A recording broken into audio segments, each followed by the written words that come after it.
दोस्तों, शुरुआत में हिस्टोरियंस ने हिस्ट्री को रिटन एविडेंस के बेसिस पे 3 पार्ट पे डिवाइड करा। वो दौर जहां पर कोई भी रिटन एविडेंस नहीं थे उसे प्री हिस्ट्री, वो दौर जहां पर रिटन एविडेंस थे पर हिस्टोरियंस उसे समझ नहीं सके उसे प्रोटो हिस्ट्री, और वो दौर जहां पे हिस्ट्री के एविडेंस थे और हिस्टोरियंस उसे समझ पाए उसे हिस्ट्री में कंसीडर करा गया। But later on historians Christian George Johnson Thomson ने 1818 में इसे मना कर दिया। इसे नकारते हुए कहा कि इस बार हम रिटन एविडेंस के बेसिस की जगह source of the material found के बेसिस पे हिस्ट्री को डिवाइड करेंगे। और उन्होंने वर्ल्ड के आगे अपना आइडिया रखा स्टोन एज, ब्रॉन्ज एज और आयरन एज का। पर आखिरकार उन्हें यह आइडिया आया कैसे? थॉमसन एक म्यूजियम में काम करते थे।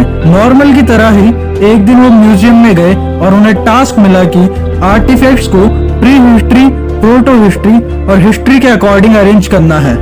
आर्टिफैक्ट्स को अरेंज करने के बाद उन्होंने एक चीज ऑब्जर्व करी कि प्री हिस्ट्री में सिर्फ और सिर्फ स्टोन्स के आर्टिफैक्ट थे, प्रोटो हिस्ट्री में ब्रॉन्ज के, गोल्ड के और सिल्वर के आर्टिफैक्ट्स थे, वहीं दूसरी तरफ हिस्ट्री में आयरन, सिल्वर, गोल्ड और ब्रॉन्ज के आर्टिफैक्ट्स थे। तो उन्होंने ये देखा कि प्री हिस्ट्री में सिर्फ स्टोन, प्रोटो हिस्ट्री में नो आयरन और हिस्ट्री में आयरन के भी आर्टिफैक्ट्स थे। इससे उन्हें आइडिया आया स्टोन एज, ब्रॉन्ज एज और आयरन एज का, और आगे जाके अपने इसी आइडिया को उन्होंने वर्ल्ड के आगे रखा। दोस्तों, आज की इस वीडियो में हम स्टोन एज और प्री हिस्ट्री के बारे में डिटेल में बात करेंगे, और इसी वीडियो के साथ साथ हमारी इंडियन हिस्ट्री सीरीज की भी शुरुआत होती है। दोस्तों, स्टोन एज की शुरुआत आज से 26 लाख साल पहले हुई थी, और साथ ही साथ स्टोन एज लॉन्गेस्ट पीरियड है जिसमें ह्यूमन ने अपने most of the life span को जिया है। स्टोन एज के इतने वास्ट होने के कारण हिस्टोरियंस ने उसे अगेन 3 पार्ट में डिवाइड करा है जिससे उसको अंडरस्टैंड करने में आसानी हो। दोस्तों, हिस्टोरियंस के अकॉर्डिंग स्टोन एज को पैलियोलिथिक पीरियड, मेसियोलिथिक पीरियड और नियोलिथिक पीरियड में डिवाइड करा गया है।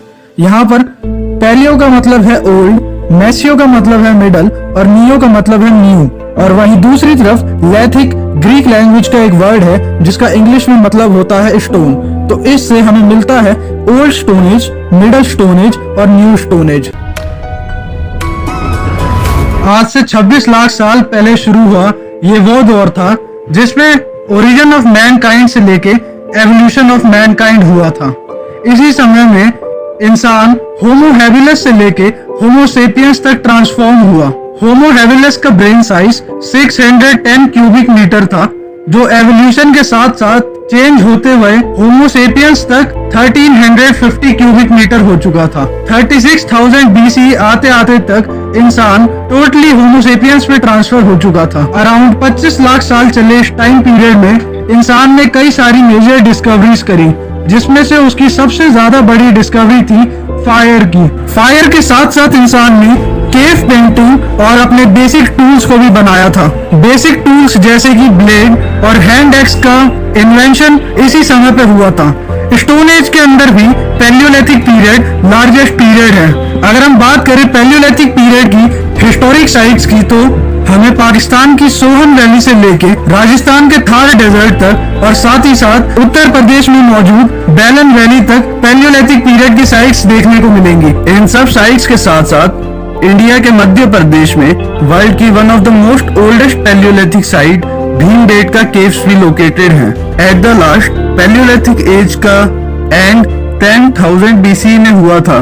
दोस्तों, पैलियोलिथिक पीरियड के एंड के बाद मेसियोलिथिक पीरियड की शुरुआत हुई थी। मेसियोलिथिक पीरियड 10,000 BC से लेके 8,000 BC तक रहा था। ये अराउंड 2000 साल तक चला था।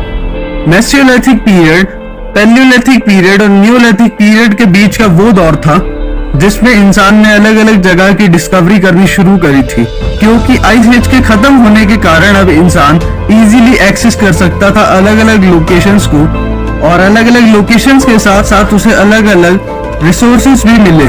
दोस्तों, इसी समय में मध्य प्रदेश के आदमगढ़ और राजस्थान के बेगार में रॉ डोमेस्टिकेशन के अर्लीस्ट एविडेंस मिले।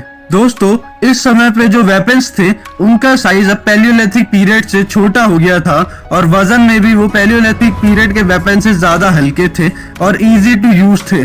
इस समय पे जो वेपन्स बन रहे थे उनमें से one of the most useful weapon था माइक्रोलिथ। माइक्रोलिथ एक स्मॉल स्टोन है जो एरोज और स्पीयर्स के हेड पे लगता है। मेसोलिथिक पीरियड में ही इंसान ने अपने पूर्वजों का फ्यूनरल करना शुरू करा था, जो आगे जाके नियोलिथिक पीरियड तक all over the world spread हो गया था।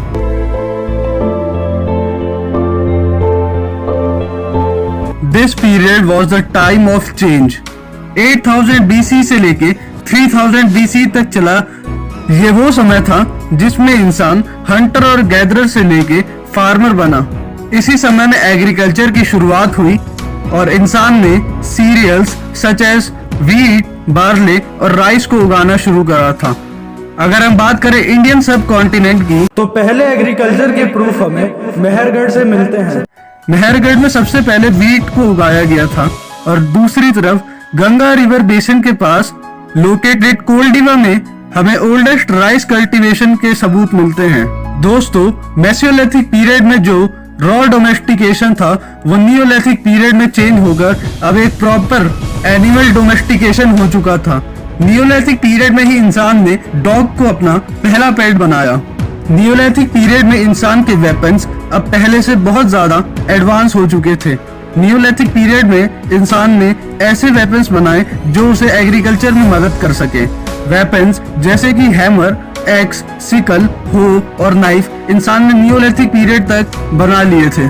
पर इन सब चीजों के अलावा इंसान ने नियोलिथिक पीरियड में अपनी सबसे ज्यादा इंपॉर्टेंट चीज का जो इन्वेंशन करा था वो था व्हील। इंसान ने व्हील का इन्वेंशन करा जिसकी मदद से आगे जाके पॉटरी का भी इन्वेंशन हुआ। दोस्तों, नियोलिथिक पीरियड के खत्म होते होते इंसान ऑल ओवर द इंडिया के हर एक अलग अलग पार्ट तक पहुंच चुका था। नियोलिथिक पीरियड के साथ साथ हमारी आज की वीडियो का एंड भी यहीं पर ही होता है। Thank you for watching the video, और अगर आपको वीडियो पसंद आई हो तो वीडियो को लाइक और चैनल को सब्सक्राइब जरूर करें।